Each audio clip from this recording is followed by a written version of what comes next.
Ya, alhamdulillah ketemu lagi di part 94 berikutnya. Yang sebelumnya sudah membacakan tentang kisah si Nunung. Siapa tadi si Nunung? Ya, kita lanjutkan. Ternyata kita tahu bahwa si Nunung itu adalah nama sapinya Bang Parlin yang disayangi. Ya. Ternyata biarpun banyak kotoran sapi, tapi di tempat ini tidak bau-bau amat. Ada pekerja yang khusus mengumpulkan kotoran tersebut, diolah jadi pupuk, dan sapi tak boleh keluar dari lahan kecuali dibawa pekerja. Sekeliling kebun dipagar dengan kawat berduri, dan penasaran juga aku seperti apa si Nunung ini. Tapi kata mertua, sapinya cemburuan. Baru kali ini aku kedengar ada sapi yang bisa cemburuan kepada manusia. Ya, mungkin sapinya udah menemani lama sekali kalau ya. Bang, aku mau lihat si Nunung, kataku pada suami. Jangan dekat-dekat ya, dari jauh boleh. Bolehlah, jawab suami. Kami akhirnya pergi dan kandangnya tidak jauh dari rumah utama. Dan aku terkejut dan terpana ketika melihat sapi yang sangat besar sekali. Baru kali ini kulihat sapi sebesar ini. Dan ini mungkin si Nunung. Ini si Nunung, tanyaku kemudian. Bukan, itu Jokowi, anaknya si Nunung. Si Nunung sapi betina. Ya Allah, abang menamai sapi dengan nama presiden. Gak boleh itu bang. Bukan abang dek, tapi orang yang bilang begitu. Kalau ku bawa sapi ini di jalan dibilang orang sapi Jokowi. Yang itu dipanggil orang Irfan. Kata suami seraya menunjuk sapi besar lagi. Ganti bang, ganti namanya. Harus ganti apa dek? Harus ganti apa lagi dek? Sudah dinamai, dia akan merespon bila dipanggil Jokowi. Aku teringat berita presiden berkurban sapi 1 ton. Mungkin ini jenisnya, sehingga orang menyebutnya sapi Jokowi. Akhirnya aku melihat si Nunung ini. Tubuhnya lebih kecil dari sapi Jokowi itu. Begitu kami dekat, suami menyuruhku sembunyi di balik pohon sawit. Bang Parlin pun mengelus kepala sapi tersebut, bahkan mencium sapi itu. Lah, suamiku mencium sapi, aku cemburu juga. Perlakuan suami pada sapi itu tidak seperti pada hewan. Aku masih tak percaya sapi itu bisa ngamuk bila melihat Bang Parlin bersama wanita. Aku jadi ingin mencobanya.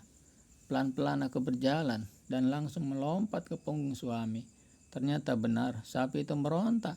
Untung juga sapinya masih diikat. Suami langsung membawa aku berlari menjauh dari sapi tersebut.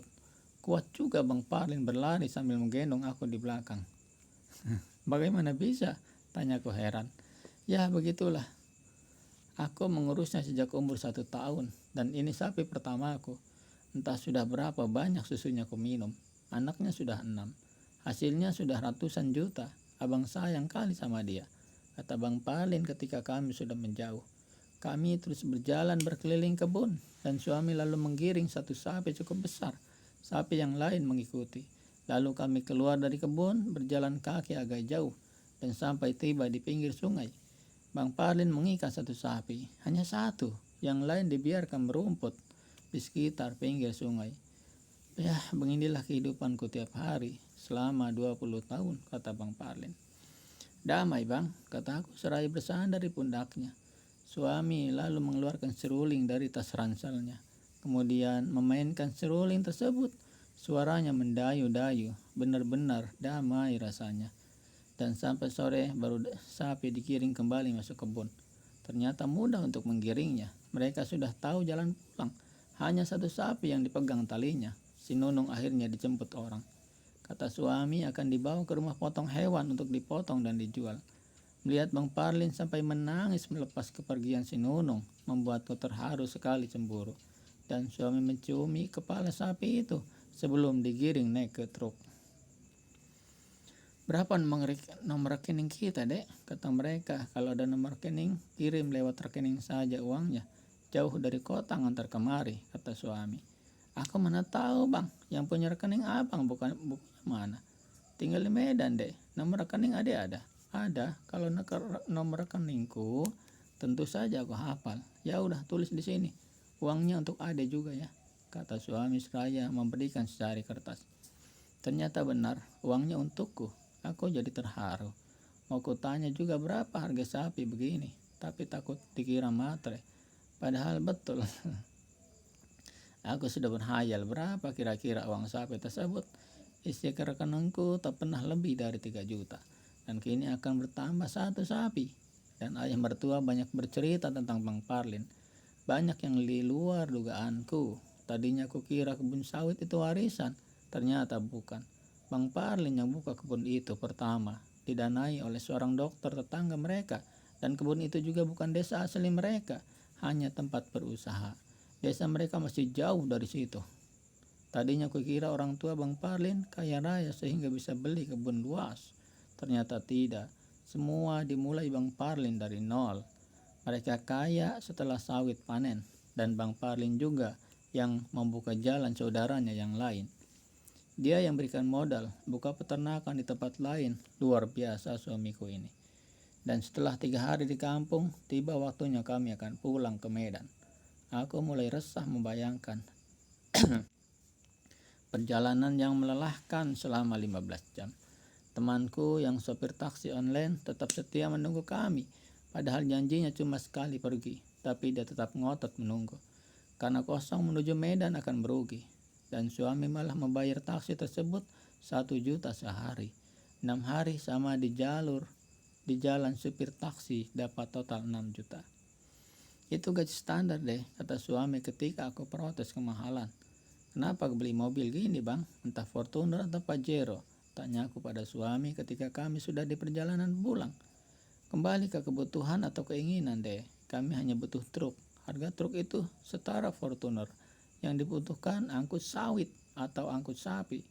Ya alhamdulillah truk kita ada 3, kata suami. Iya, lagian buat apa Fortuner di tempat seperti ini, sambung suami lagi. Kami sampai di Medan setelah menempuh 15 jam perjalanan. Begitu kami sampai di rumah, tetangga sudah datang melapor. Mbak Nia, kemarin saudaranya Mbak Nia datang. Katanya Mbak gak bisa dihubungi, kata tetangga ini. Duh, aku sampai lupa menghidupkan HP-ku selama hampir seminggu ini. Berada di kampung bersama suami, ternyata bisa membuat lupa sama gadget. Dan segera aku charger HP yang sudah 5 hari habis baterai total. Dan setelah terisi 15% baru kehidupkan. Belum sempat aku buka sudah ada panggilan masuk. Ternyata dari abang yang tertua aku. Kau bagaimana sih Nia? Orang tua meninggal, kau entah kemana. Dihubungi gak bisa, ditanya tetangganya gak ada yang tahu, kata abang. Innalillahi, siapa yang meninggal? Ya ayah, entah anak macam apa kau. Bang, ayah bang, kataku setengah berteriak. Kenapa ayah dek? Ayah meninggal bang, tapi kan umroh ayah dek. Kami berangkat ke rumah orang tuaku saat itu juga. Ketika kami sampai, ayah sudah dikuburkan. Ternyata ayah meninggal kemarin. Meninggal dalam pesawat ketika pulang ke Medan. Beliau meninggal dalam tidurnya. Ya Allah, ternyata ini maksud ayah ketika bilang ingin menyusul ibu. Aku lalu tancap gas ke kuburan ayah, menangis di pusara ayah, dan aku sangat menyesal tak sempat melihat wajah ayah sebelum dikuburkan. Kenapa tak tunggu kami bang, kata aku pada abang tertua. Mana bisa ditunggu, entah kalian ada di mana, pergi gak bilang-bilang. Sama tetangga sendiri pun kalian tak bilang mau kemana. Abang justru mengomel, kau yang bunuh ayah, kata kakak ipar.